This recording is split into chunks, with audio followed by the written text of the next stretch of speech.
I am representing the districts of Chester, Deep River, Essex, and Haddam. I hope to represent in the 36, so I am running for state rep. I don't know that I'll ever be in as perilous a position as being smack dab in between a bunch of gubernatorial hopefuls and the AG, but I'll do my best. My husband and I live in Chester on East Liberty Street in a home that was once owned by Carlton and Hamilton Bates, and local historians know that those gentlemen served our district in the legislature as Republicans. I'm choosing to take that as a good omen. Before I launched my candidacy just a couple of weeks ago, I worked for the state as a women's policy analyst. So when people like Representative Tong talk about bills that they helped pass and worked on, I was a researcher on a lot of those bills: pay equity, domestic violence, sexual abuse. It was my job to advise legislators on the consequences of pending legislation, whether intended or unintended. I reached my 10-year retirement happily in February and was able to launch this campaign as well as my own company in sexual harassment prevention for corporations. So I think in the last year, a lot of us have started to question the old Tip O'Neill adage that all politics is local. Certainly you as voters and constituents are very local, and the methodology is local, the relationships are local, and I value them, and I look forward to meeting all of you and talking to you more. But this is also a chance to stop some of the really harmful things that are coming down out of Washington. And if anyone doubts the sincerity of that, we have only to look at the national press covering the recent election in Stratford. One legislative seat has made national headlines, and that's how perilous our times are, that state representatives, senators, and reps have enormous power and the ability to change things, and I see people nodding their heads. Please believe me when I say that the votes that you will cast in November will have a direct bearing on your lives. There is not one person in this audience who does not have a loved one with cancer, or who has suffered a stroke, or an elderly person at risk for falling, or more happily, a child born or adopted. Paid family leave is something that we do not seem to be able to pass nationally, but we can pass it here in Connecticut. It's long overdue. It's something I have worked on and will continue to work on, and it affects every single person in this room. Admittedly, I come from a women's policy perspective. The agency I work for did children's policy affecting seniors and women. I believe firmly that women's policies are economic security for working families. Pay equity is something that helps men.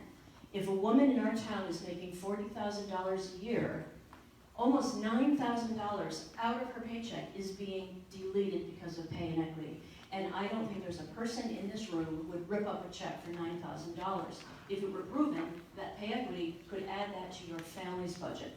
So this is why I think issues like that have bearing on all of us, and we at the state level have the power to change those things.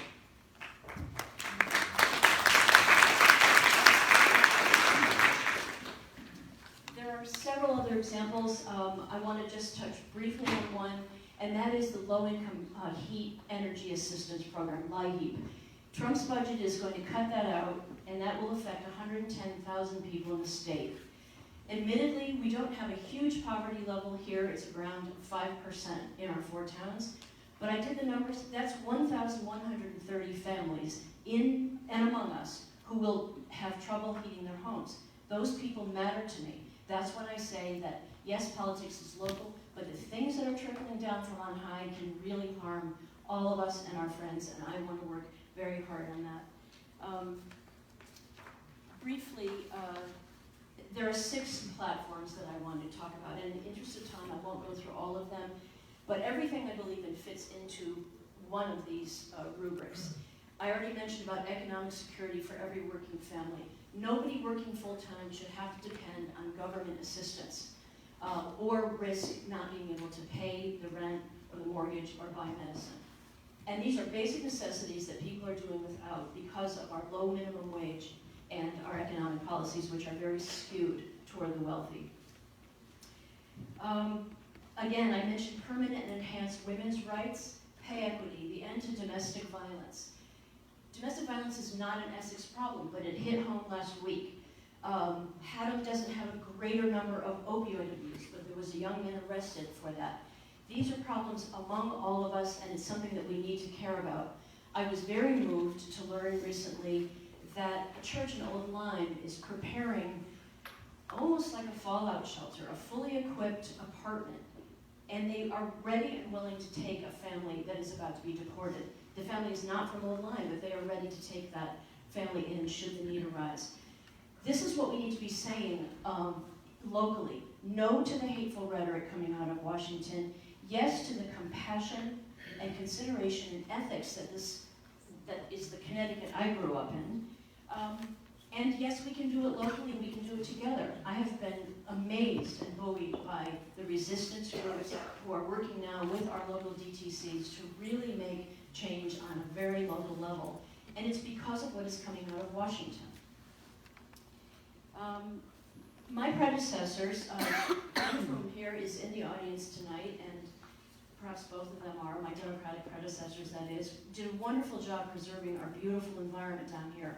It's something that matters terribly to me. It gets overshadowed by a lot of other things, but we are blessed to live in this Connecticut River Valley, and it needs to be preserved, and we cannot go backward on regulations that clean the water.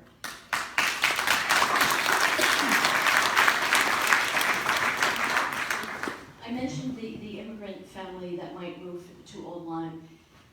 Diversity is a strength. It is the strength in our fabric of our community. And while we are not terribly racially diverse down here in this neck of the woods, we are economically diverse. And I believe that all of us care about those people, whether they're living among us or not, whether they're our next door neighbors. I believe we are our brothers and sisters' keeper. And we have to worry about families being deported, even if they don't live on our street. So humane policies that will protect people's autonomy and safety matters tremendously to me. And finally, this is not talked about often anymore. I would like to see us retain arts in our schools.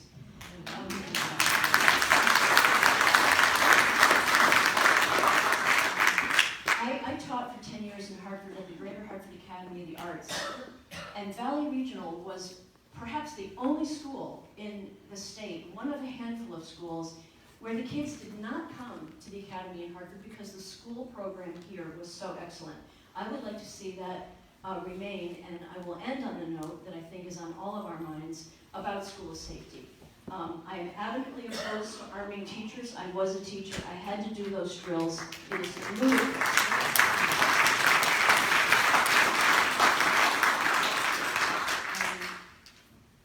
I'll stop there, and I would be glad to take questions. And yes, I am in favor of your bill.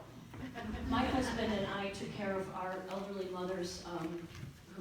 My mother died a year ago, 97. His mother is still alive. They were in the Sabrick at Haddam. We are the primary caregivers. I know what happens when people suffer and they're ready to go. Are there any questions? Thank you.